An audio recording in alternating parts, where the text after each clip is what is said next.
Hi, welcome to the Rittner Floral School in Boston, Mass. I'm Dr. Steve Rittner, and it's a pleasure to welcome you into one of our classrooms today. We've got a very, very neat lesson for you. I think you guys are really going to enjoy it.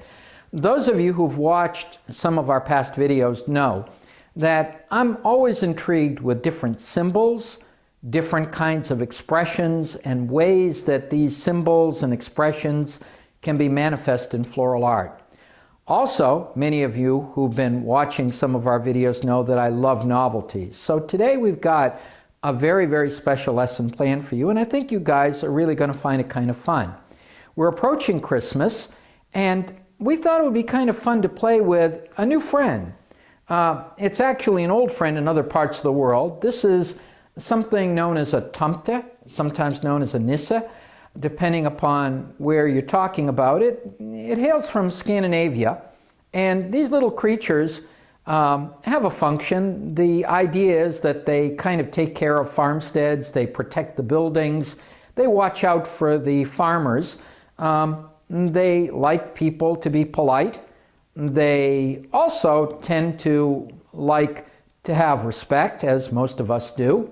And one of the things they also like is maybe a little bowl of porridge with some butter on Christmas Eve. These things have been around for a long time in belief in Scandinavia, and they seem to be making their way into North America in the form of what we call Christmas gnomes. Christmas gnomes. They kind of are like our garden gnomes, but more geared towards the holiday. Although what I'm noticing this year is that not only are we getting Christmas gnomes, but we're also even getting a few that look like they celebrate Hanukkah as well. I think that they're really, really cute. Now, how we could use this symbolism in, for example, a Christmas design would be we could take this and we could actually incorporate one of these little characters into our vase arrangement. But today we're going to try something a little different, and I think you guys are really going to find it neat. We're going to make a little Christmas gnome out of floral materials. That's right. A Christmas gnome out of floral materials. It's really quick, it's easy, it's fun, and I think that when you do this, you're going to get quite a reaction. So let me move our little two friends over to one side, and let's get started. We're going to start with a container, as obviously we generally do. I picked here a container that definitely says the holiday. It's a very, very pretty red container. It's a tin container. It has a liner in it. I placed foam into the container, but I don't have quite enough height on it, so I placed another piece of foam in there. And to make sure that the two stay well for me, I'm taking some of my picks, some of my green picks, and I'm poking them into the base so that basically both of these are in there fairly tight together and they're not going anywhere. So I've got a couple of picks on the top. I've also taken a little bit of my sheet moss and I placed it along the side, on the back, and on this side as well. And that's because this design is really going to be more of what I would say a one-sided piece, but I want to cover my mechanics. So I'm taking care of that before we do anything else. Now, all of our little Christmas gnomes and related characters tend to have a hat of some sort. I found this. This was actually an elf hat that I found. I put some wrapping paper.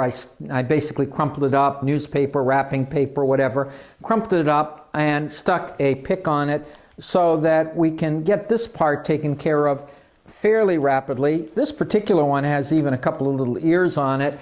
However, if you didn't want to use this, you could also make your own of felt or even a paper, and that is a pretty good way to go. Now, in terms of our materials, this is really quite easy with some of the Christmas foliages that we have. I'm going to start off with some of our balsam fir, and I call it balsam fir because I use the terms interchangeably.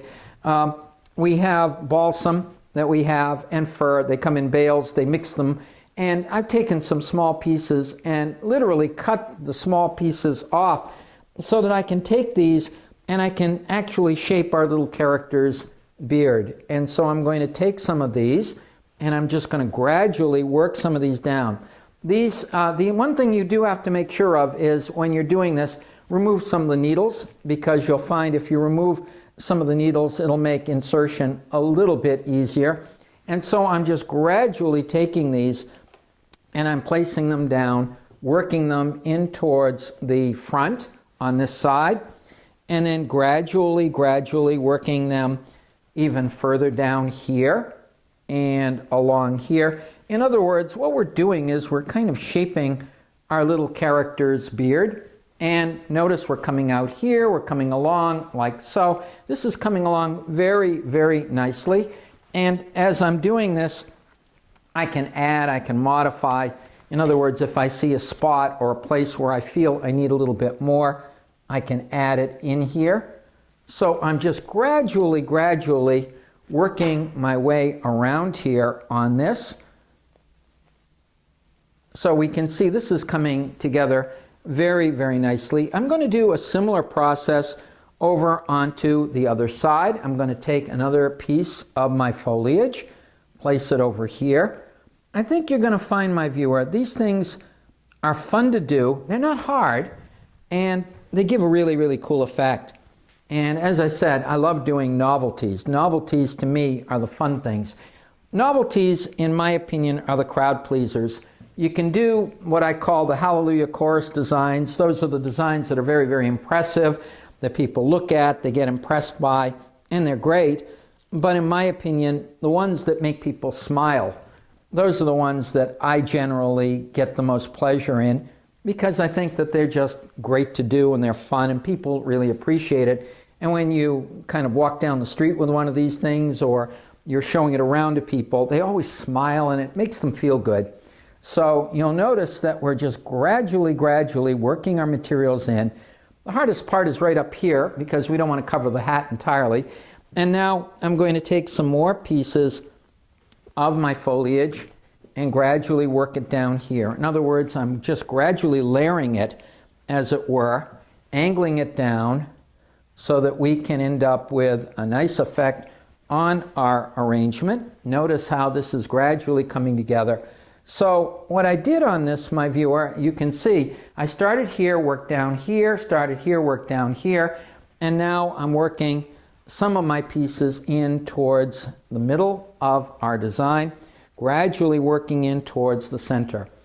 You have to be patient on this one. You have to cut your pieces of foliage into some smaller pieces, and I cut a bunch of them before I even started, so that in that way you can come up with this effect. Notice that gradually we're seeing less and less of our foam and more of our greens, so that we're definitely getting a really, really cool effect in terms of our little friend having his face and beard showing.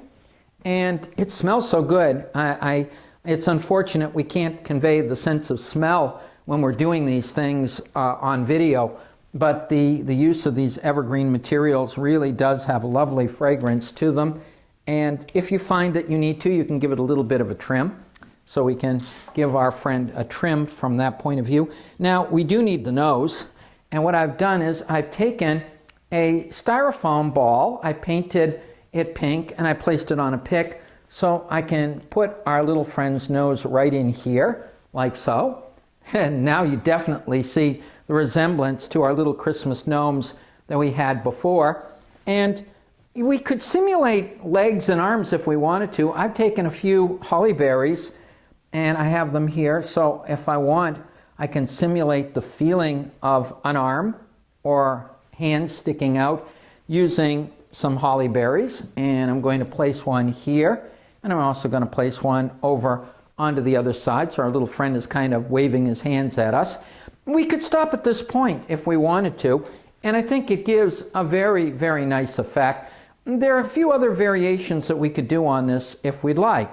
One variation that we could do is we could take some of the artificial snow and spray this, because as you'll notice, my viewer, when we're showing these little Christmas gnomes, typically they do tend to have little white beards. So if we wanted to create the feeling of white beard, we could use some of our spray, our snow spray on this, or we could also take some of the flocked materials. They do have plenty of flocked branches and things and working in there as well. I happen to like the natural. I think the natural looks really good, so I'm going to leave our friend with maybe a green beard rather than a white one, but I think that that's one variation we can play with. Most of the time when we see these Christmas gnomes, we see just the nose. However, there's another variation that I'll mention, and this is something that I call designer's choice. If I want to go according to what you normally see in these things, this would work fine. On the other hand, maybe we want our friend to be able to make his way a little bit better and see what he's doing.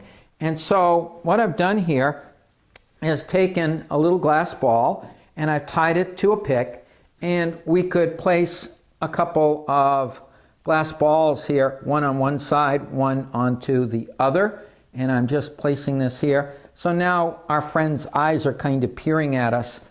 I don't know. I think it's a matter of designer choice. You may like one approach, you may like the other. I think it depends on you. I'm going to place just one more little piece of foliage right in here and give just a little bit of a trim to this, and I have our friend all set and waiting for the holiday. Now there's one other variation that I would like to show you, my viewer, that you may find that you can play with as well. Because in this particular case, we've used our balsam firs to come up with our shaping of our little friend, and I think that this little guy would work very, very well in an entry area, in a bay window, on a mantle, on a sideboard. It's easy, as you can see, and fun to do. But there's another variation I'd like to show you that I created just before doing the demo here, and I think you might find this one to be kind of interesting as well. It is very similar, but it's different as well, and I think it's worth looking at. In this particular case, rather than doing